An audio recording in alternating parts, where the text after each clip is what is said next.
titik akhir dari perjalanan ini ada 3 opsi, meskipun harus didalami.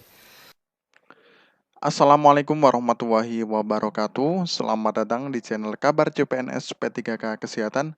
Semoga teman sejawat dilindungi oleh Tuhan Yang Maha Esa. Teman sejawat yang baru tahu channel ini, silakan subscribe dan bunyikan tombol loncengnya agar tidak ketinggalan informasi tentang kabar CPNS dan P3K yang terbaru. Nggak tahu nih Pak Menteri mulai dari mana. Ini karena problemnya udah problem yang bukan saja akut tapi pabaliut, kira-kira itu kalau bahasa Sunda itu pabaliut gitu. Apa narik sana yang ke sini ketarik tapi nggak maju-maju juga gitu. Tapi yang agak menarik ini soal data yang 2,3 juta ini tenaga non ASN. Pak, ini bukan data yang kecil, bukan data yang sederhana. Dan data ini muncul sebagai akibat dari cara kita menangani ASN selama ini yang terus-menerus tertumpuk gitu. Akhirnya menjadi ledakan pada hari ini dan itu kemudian menjadi bom waktu yang ternyata pada akhirnya kita harus mencari terobosan untuk penyelesaian ini. Ternyata Undang-Undang Nomor 5 Tahun 2014 tentang ASN pada waktu itu disusun tahun 2014, kebetulan saya ikut menyusunnya, itu ternyata tidak mampu mengantisipasi keadaan yang hari ini terjadi gitu. Karena itu menurut saya ini bukan soal ringan, ini harus pendalaman ulang lebih lanjut Pak Ketua. Ini tidak bisa sambil lalu, kenapa? Karena misalnya opsi yang disampaikan Pak Menteri, 3 kemungkinan titik akhir dari perjalanan ini ada 3 opsi, meskipun harus didalami. Opsi pertama diangkat seluruhnya, dihentikan seluruhnya atau berdasarkan prioritas. Saya kira memang kita harus mengambil sikap dulu tentang titik akhirnya. Titik akhir yang mau kita capai ini seperti apa sehingga baru kita tarik mundur ke belakang. Database sudah ada tentang non ASN ini. Tapi kalau akhir dari perjalanan ini kita tidak punya formula yang menyeluruh dan komprehensif, saya kira nanti kita perjalanannya jadi tambal sulam. Sebagaimana hal selama ini kita menangani tenaga honorer K1, K2, dan seterusnya. Ini kan jadi tambal sulam. Contoh misalnya diangkat seluruhnya.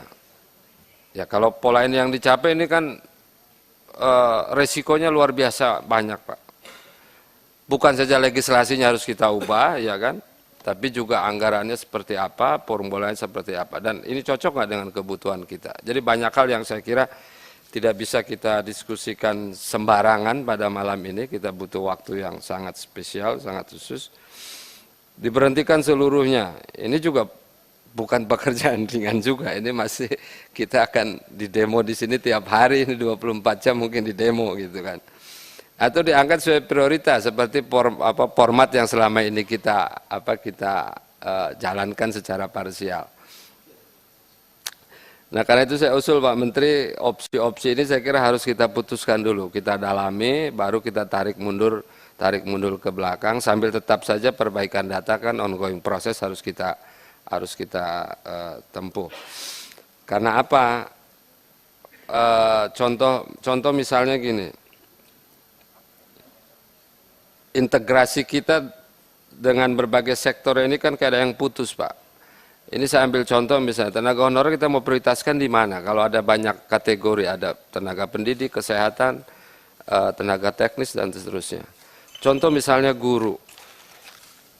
Guru dari data ini saja misalnya masih kekurangan sekitar 430-an dari kebutuhan itu. Padahal ini data guru yang dimaksud yang ada di Dapodik Kemendiknas.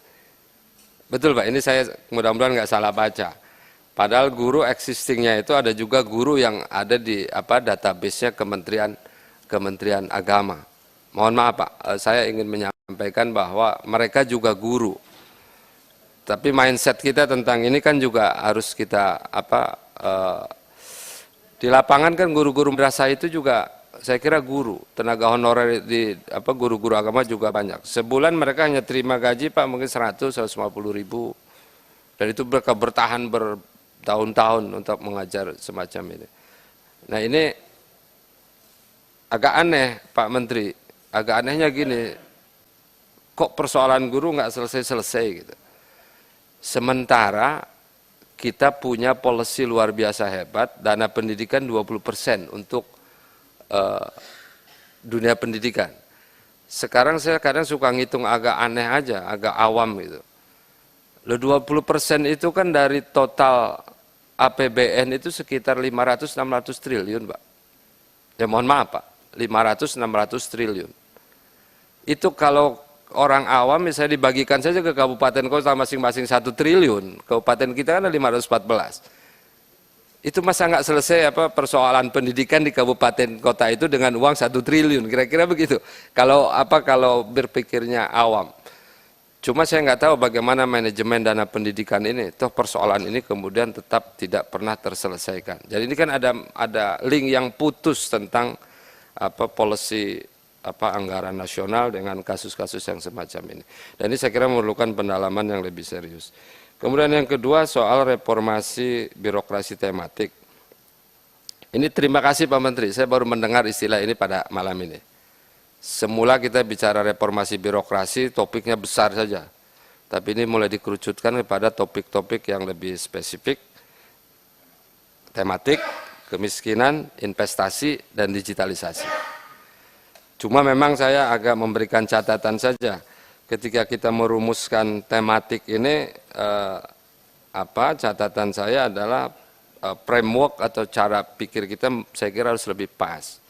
Karena misalnya, ini contoh Pak Menteri, ini catatan saja, saya tidak bermaksud mengkritik. Misalnya kemiskinan, pertanyaannya bagaimana cara kita mengatasi kemiskinan menurut sudut pandang Kemenpan RB, kira-kira gitu kan Pak, point of view-nya menurut pendekatan Kemenpan RB, bukan menurut pendekatan misalnya Kementerian Pendidikan dan Kebudayaan, pariwisata, pendekatan sektor lain. Jadi original intent tentang pendekatan Kemenpan RB tentang pengentasan bisnis saya kira harus nampak. Kenapa harus nampak? Karena di logical framework yang ada di paper ini itu masih parsial. Masih parsial itu misalnya gini. Ini menurunnya kemiskinan dipahami dengan peningkatan daya beli, meningkatkan soal akses terhadap pendidikan dan pengangguran dan seterusnya. Ini kan masih parsial, Pak. Karena kalau bicara kemiskinan itu kan ukurannya adalah ketidakmampuan seseorang di dalam rangka memenuhi kebutuhan dasar yang pokok, yaitu makanan dan non-makanan. Non-makanan itu ada sandang, ada perumahan, ada pendidikan, ada kesehatan, dan seterusnya. Nah ini kalau di breakdown dari sini kan nggak connect, jadi beberapa indikator nggak masuk. Tapi justru memunculkan soal pendidikan. Ini saya kira logika penanggulangan kemiskinan menurut Kemenpan RB-nya mesti dipertajam lagi. Karena apa? Karena saya dari dulu suka istilahnya pendekatannya ini kan hanya dua saja Pak. Apapun tematik reform birokrasinya, itu pendekatannya paling nggak dua yang menonjol, yaitu soal SDM dan sistem. SDM berarti menjawab pertanyaan bagaimana meningkatkan kualitas, kemampuan, kapasitas orang. Sistem lebih kepada perbaikan tata kelola, manajerial, manajemen, administrasi, SOP, output bisnisnya, dan seterusnya. Nah ini dua pendekatan ini menurut saya harus komplementer dan sama-sama kuat. Nah di dalam yang Pak Menteri sampaikan ini lebih banyak pendekatan sistemiknya karena lebih banyak ke arah manajerialnya. Sementara pendekatan SDM itu sesungguhnya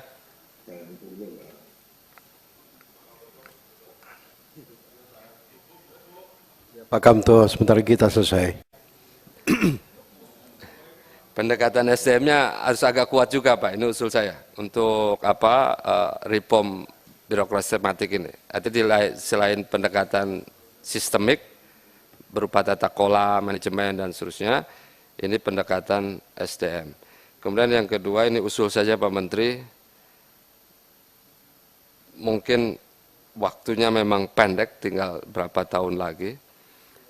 Tapi saya usul Pak Menteri mungkin harus menciptakan legacy dalam waktu pendek ini, bahwa fokus kita, prioritas kita adalah meningkatkan kapasitas birokrasi daerah. Birokrasi daerah, local government. Saya kira itu kita belum punya belum punya roadmap yang kuat tentang itu. Beberapa daerah tumbuh itu saya perhatikan itu karena aspek dua, kepemimpinan daerahnya dan birokrasi daerahnya. Ini saya kira apa istilahnya itu pemerintah pusat bisa mendorong ke arah ini. Daerah-daerah yang tumbuh itu kan pada dasarnya bukan karena campur tangan pusat pada awalnya, tapi adalah karena strong leader setempat. Strong leader kemudian di backup oleh kapasitas birokrasi yang sesuai dengan visi kepala daerah.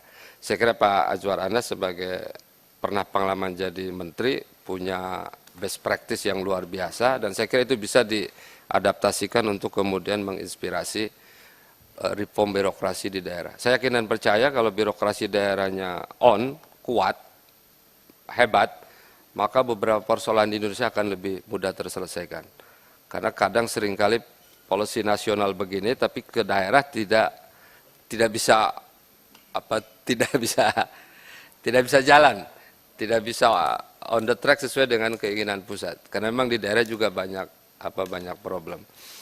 Contoh misalnya pengentasan kemiskinan, atau pada akhirnya birokrasi daerah yang harus lebih banyak intens mengatasi soal ini. Bagaimana meningkatkan investasi di daerah itu? Tentu saja daerah itu sudah memiliki inovasi, kreativitas, dan seterusnya. Ini kan bukan problem nasional melulu, tapi ini problem lokal. Nah, saya usul dalam waktu yang pendek 1,5 tahun kepemimpinan Pak Menteri, legacy soal ini paling enggak dasar-dasar yang kuatnya sudah bisa diletakkan untuk pembangunan birokrasi daerah yang kuat. Dan saya sangat apresiasi tinggi terhadap tematik ini, kemiskinan, investasi, dan digitalisasi. Tapi fokusnya saya usul agar mulai perhatikan birokrasi daerah, karena itu ujung tombak kemajuan Indonesia untuk beberapa tahun ke depan. Saya kira itu saja beberapa catatannya. Terima kasih Pak Menteri, Pak Pimpinan, dan teman-teman anggota sekalian. Assalamualaikum warahmatullahi wabarakatuh.